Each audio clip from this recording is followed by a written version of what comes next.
Vous, ici, bonjour, comment allez-vous? Aujourd'hui, check-up pour l'énergie de la super pleine lune. J'ai noté 2-3 petits mots avec lesquels on va partir. Nous avons la libération. Je vous invite à respirer avec ces mots-clés. Libération. Révélation.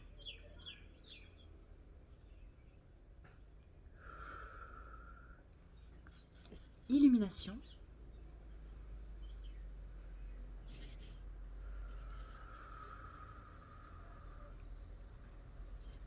Ce qui était caché remonte à la surface pour être compris, accepté, guéri. C'est le bon moment pour laisser partir, purifier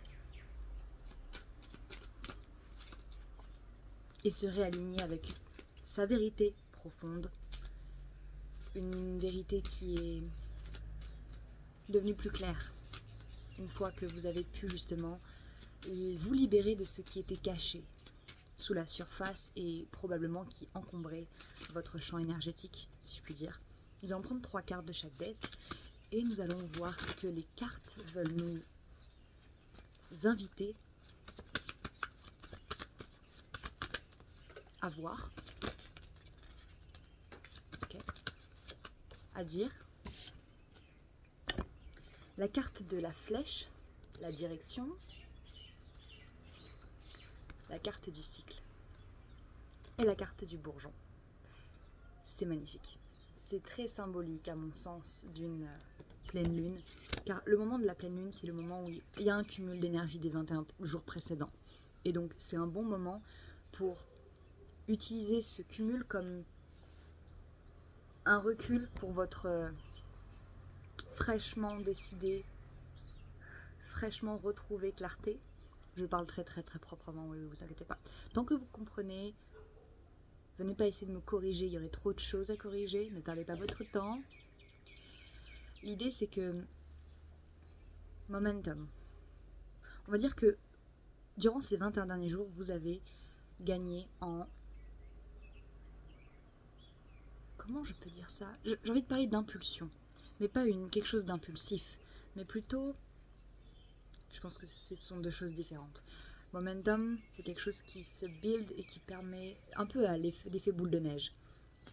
Et du coup, tout ce que vous avez pu vivre depuis le début de ce cycle vous montre un petit peu plus clairement où vous voulez aller. Je crois que j'ai déjà dit ça au tout début. On s'en sort. Et cette carte du cycle montre un petit peu justement une lune. Une lune pleine, ou alors toujours en croissance, parce que quand bien même la lune se remplit et disparaît et se re-remplit et se vide, enfin bref, c'est toujours une question de perception puisque c'est le soleil qui permet à la lune de paraître pleine ou vide. Donc nous on est constamment dans ce cycle d'apprentissage et surtout à la fois de gestation, car nos idées, notre direction s'affine au fur et à mesure des jours, au fur et à mesure des cycles, et nous sommes toujours en constante croissance. Et ce qui ne m'étonne pas vraiment, c'est qu'avec ces 2 énergies-là, qui sont vraiment dans l'avancée et dans l'accomplissement, j'ai envie de dire, il y a la naissance qui complète cette trinité. Maintenant, par rapport aux mots qui ont été évoqués, je vais prendre les 3 mots-là et les caler directement sur les cartes qui sont présentes. Le premier mot était le mot libération. Et avec la flèche, je vois... ok. Quand vous êtes sur le point de décocher votre flèche, vous avez l'arc en main, eh bien, vous allez libérer le recul sur la flèche pour qu'ensuite elle s'envole.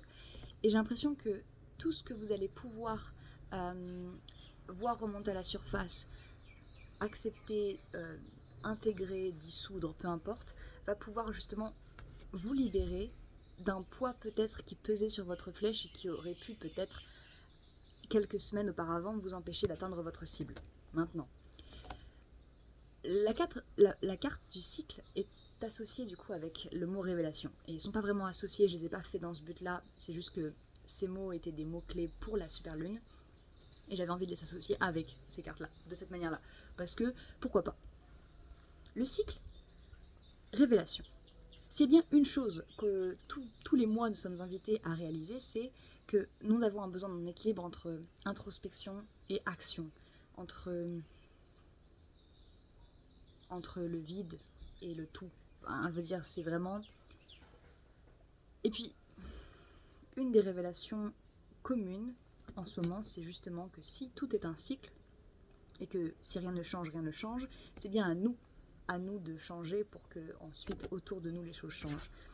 Et l'illumination, c'est bel et bien ce renouveau-là, ce renouveau qui vous appartient.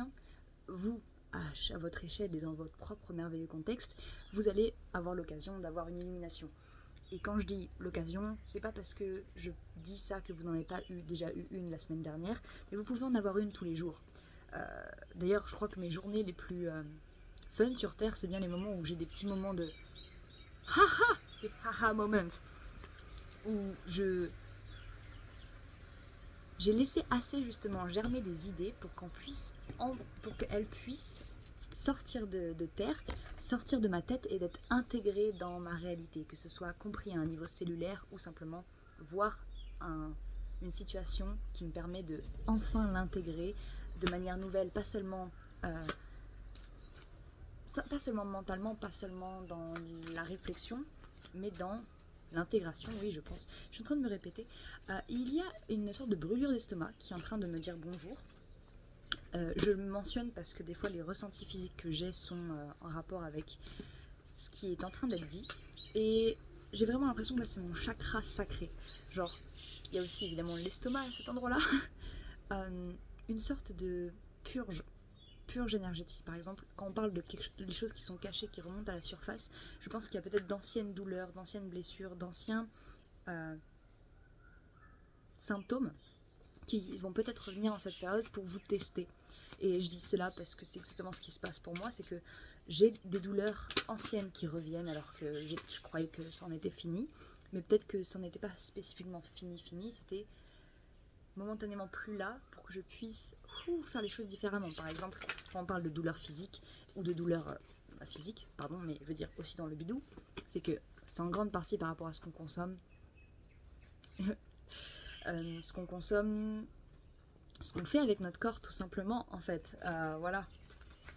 Donc peut-être justement intégrer ou accepter certaines de ces douleurs pour pouvoir avancer de manière plus harmonieuse avec justement votre corps qui est votre machine. Enfin, c'est pas du tout péjoratif. 3 cartes. 3 cartes pour demander des mots-clés pour avancer dans cette période-là consciemment, de manière en présentiel. Ok, please, 3 cartes.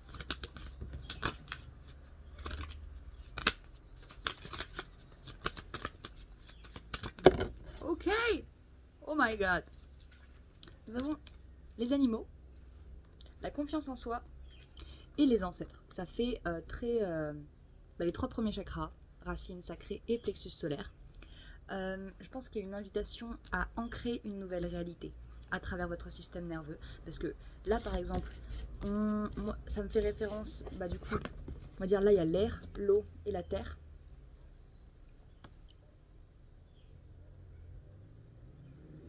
Et là, ça fait très feu, vous voyez ? C'est-à-dire que peut-être que ce qu'on va vivre durant cette pleine lune a un rapport avec comment les mots, nos pensées, nos idéaux s'incarnent dans la matière et comment nos émotions influencent cette incarnation dans la matière, et que en parallèle, notre feu intérieur est en train justement, non pas de se... On va juste dire qu'il réclame notre attention, car dans ce feu, il y a justement la manière dont on se mouvoie. Et là, quand on parle de confiance en soi et d'ancêtre, il y a vraiment peut-être justement un retour aux sources. Parce que j'ai envie de vous dire quelque chose, mais je ne sais pas spécifiquement si c'est ancré dans la réalité. Maintenant, je vais juste le mentionner, on verra bien 10-10 sur le timer.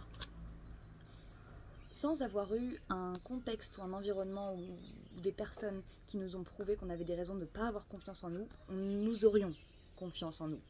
Et avec la carte des animaux, il y a l'invitation à utiliser notre instinct primaire, c'est-à-dire vraiment, pas une question de confiance en soi, mais on sait qu'on doit se battre pour survivre, donc, en tout cas en tant qu'animal. Et du coup, c'est pas comme une question de « oh, je me sens confiant, oh, je me sens timide », c'est que tu survis coûte que coûte. Et je pense qu'on devrait s'inspirer peut-être de cette présence animale, c'est-à-dire vraiment cette présence primaire, dans le sens où il n'y a pas de jugement, il n'y a pas de « je suis mieux que toi juste parce que je suis prédateur et toi t'es la proie ». Non, non, c'est juste survivre à tout prix et se rendre compte que c'est pas une question de « est-ce que j'ai le droit de me sentir confiant », mais « est-ce que je connais ma valeur en tant qu'être vivant ?» et est-ce que je peux l'honorer. Et avec la carte des ancêtres, qui est du coup chakra racine, c'est ce dont je parlais au début pour ancrer, mettre en terre, préparer une place pour les futures racines de votre nouvelle vision, direction. Car vous avez le regard sur la cible, mais votre corps va vous amener à cette direction. Donc autant le préparer maintenant, non pas forcément à se sentir légitime, mais bien à se rappeler que vous êtes bel et bien les enfants de cette terre. Et si vous êtes là, ici, maintenant, c'est bien pour une raison, j'ai envie de vous dire. Ouais, je crois que c'est tout. Hein. Et la carte en bas de deck, la seule qui est retournée, c'est la carte de la paix. Je pense que c'est terminé. Merci à vous tous d'avoir été présents. J'espère sincèrement que cette super lune sera un bon moment pour vous et que peu importe les challenges, souvenez-vous que vous êtes votre propre ancrage, mais également que vous êtes bien plus ancien et bien plus sage et que vous faites partie de ce tout, que nous faisons tous partie de ce tout et que c'est un plaisir d'être ici avec vous. Namasté.